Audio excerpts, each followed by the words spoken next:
Hello everyone, this is Noel Ali, working as an assistant professor in physics, SNH department in MLR Institute of Technology, Hyderabad. Today we are going to discuss the topics of the course Applied Physics.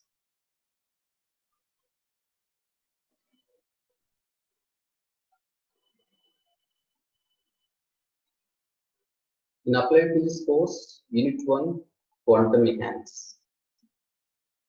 Advances in solid-state physics are made by using the principles of quantum mechanics. The energies of electrons in a solid, black body radiation, spectra of solids, magnetism, superconductivity, and so on, all are explained only by quantum mechanics. The origination of quantum mechanics is Planck's theory of black body radiation, which concludes dual nature of radiation. This Planck's theory is a fundamental theory to develop quantum mechanics. Right, let us start the starting topic from our Unit 1 Quantum Mechanics, which is black body radiation.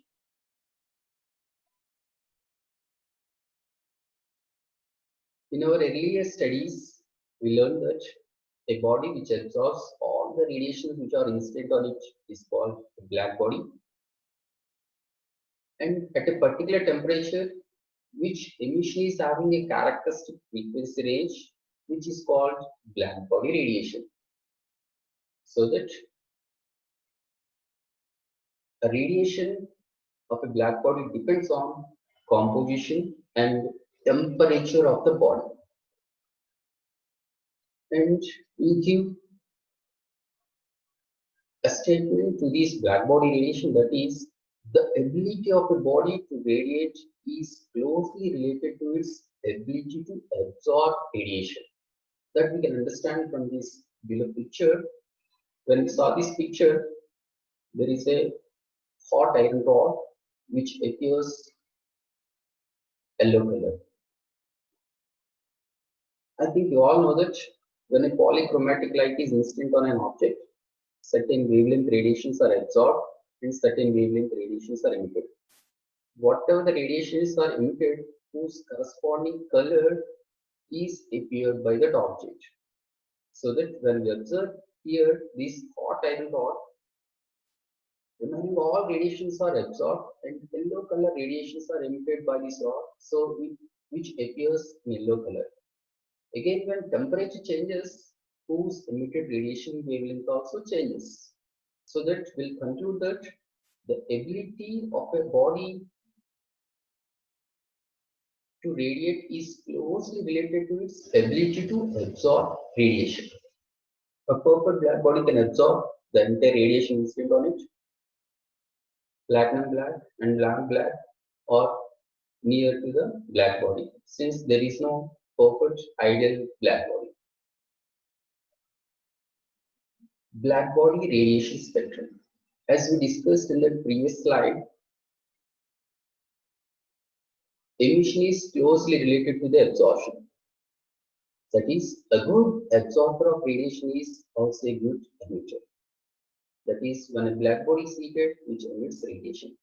In practical, a black body emits ultraviolet radiation, visible light, infrared radiation when it is heated.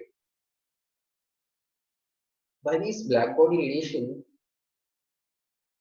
German physicists Luhmer and Pringschuin, from their studies, they concluded that energy density of a black body radiation as a function of wavelength for different temperatures, which is shown in this graph.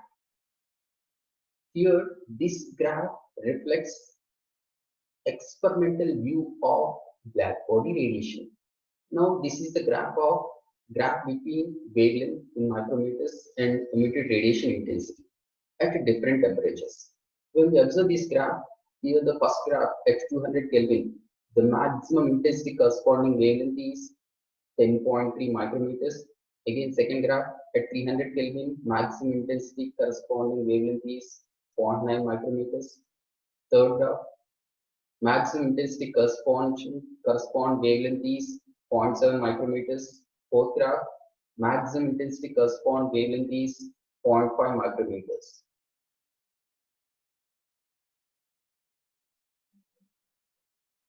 From that graph, we conclude that the energy density increases with wavelength, then takes maximum value EM, maximum energy, maximum intensity for a particular wavelength lambda max, and then decreases to a value 0 for longer wavelengths. Hence, the energy distribution in the spectrum, that is blackbody radiation spectrum, is not uniform. Now, in order to explain this blackbody radiation spectrum, different scientists developed different theories. The first one is Wien's displacement law. According to this law, lambda max is inversely proportional to the temperature. That is, mathematically, lambda m equal to b by t, where b is Wien's constant, its value 2.898 into 10 power minus 3 meter Kelvin. This theory successfully explained the shorter wavelength range of blackbody radiation spectrum, but could not explain the longer wavelength range. Why it could not explain, we'll discuss the next concept, Planck's theory of blackbody radiation. Second theory is Stephen's-Boltzmann law. According to this theory, energy emitted is proportional to the fourth power of temperature is equal to sigma T power 4, where sigma is Stephen constant, its value 5.67 into 10 power minus 8 watt meter square per Kelvin power 4. And this law also successfully explained for shorter wavelength range, not for longer wavelength range. Next law, Rayleigh-Jean's law. According to this law, intensity is proportional to the temperature divided by the fourth power of wavelength. And this law successfully explained longer wavelength range, not for shorter wavelength range of blackbody radiation. So these all laws are failed in order to explain entire wavelength range of blackbody radiation. Now, Planck developed a theory in order to explain blackbody radiation. According to his theory, he explained blackbody radiation spectrum for entire wavelength range, and this is the revolutionary theory in the beginning of 20th century. Now let us see Planck's theory of blackbody radiation. According to Planck's theory, there are some assumptions which are: the surface of the blackbody contains simple harmonic oscillator. Each oscillator vibrates in all possible frequencies. These oscillators absorb or emit energy in terms of integral multiples of discrete packets called quantas or photons. That is, either energy absorbed or emitted in terms of discrete energies. When we observe this figure, here there is a simple harmonic oscillator. We all know that simple harmonic oscillator oscillate with fixed frequency. Now, this oscillator absorb energy whose frequency is going to be changed, that is, whose frequency is going to be increased. When this particle emits energy whose frequency is going to be changed, that is, whose frequency is going to be decreased, so that this particle vibrates in all possible frequencies. Next assumption, the energy E of a photon is proportional to the frequency of an oscillator mu, mathematically E equal to Nhν, where H is Planck's constant, its value given by Planck's is 6.625 into 10 power minus 34 joule second, and N is integer value. That is, energy emission or energy absorption is in integral multiples of h nu. That means either energy emitted or absorbed in terms of 0, h nu, 2h nu, 3h nu, and so on.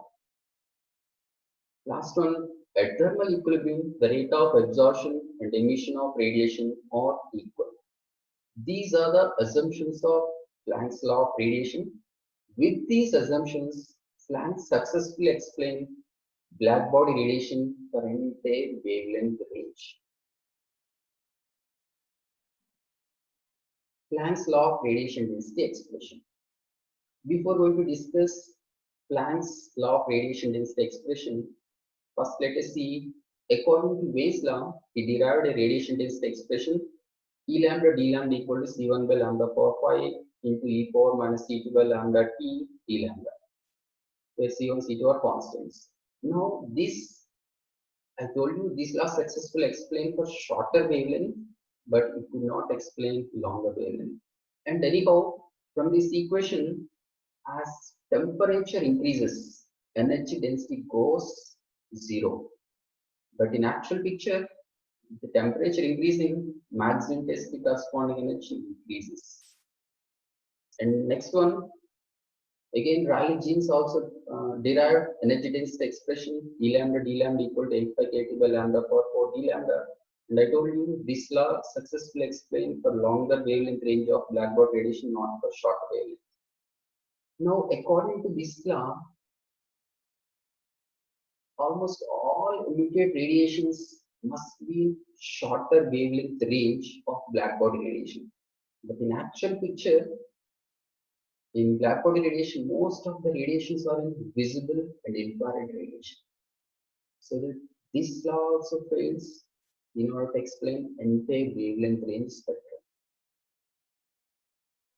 Now, with the assumptions of Planck's law, Planck derived a radiation density expression E lambda d lambda equal to 8 pi Hc by lambda power 5 into 1 pi e power Hc by lambda kT minus 1 g lambda. This expression is valid for entire wavelength range. Here, where c is velocity of light, k is Boltzmann constant, and h is Planck's constant. And this theory can be valid for shorter wave. This equation can be valid for shorter wavelengths, and this equation can be valid for longer wavelengths. That means when we consider shorter wavelengths and when we simplify this equation, we get Wayne's law.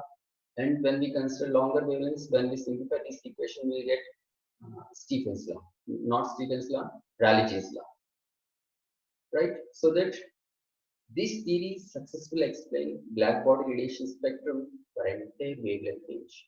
Now, when we observe this image, here these are the particles. I told you particles oscillate in all possible frequencies, which behaves like a simple harmonic oscillator.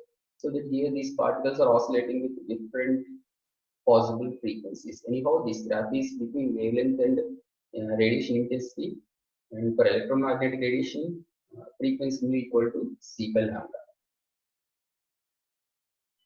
Right. Thank you for this lecture. I'm giving assignment 1.